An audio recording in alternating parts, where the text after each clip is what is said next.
everyone. I'm the greatest queen, Cleopatra, the last pharaoh of ancient Egypt. I have ascended to the throne as a teenager in 51 BCE. I was the greatest and last of a dying empire. I was a Megadorian Greek nation, not Egyptian, but unlike my predecessors, I mastered Egyptian language. So my people considered me as their goddess Isis.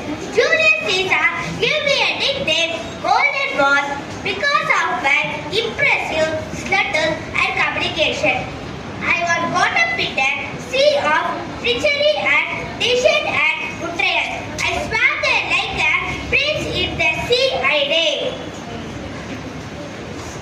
Now I was completely at home. I was not drawn. My honor was not yelled, but conquer merrily. Give me my robe, put me my crown. I was having lot of floggings on me. Thank you. Thank you, Alagi.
நடந்து வா நடந்து வா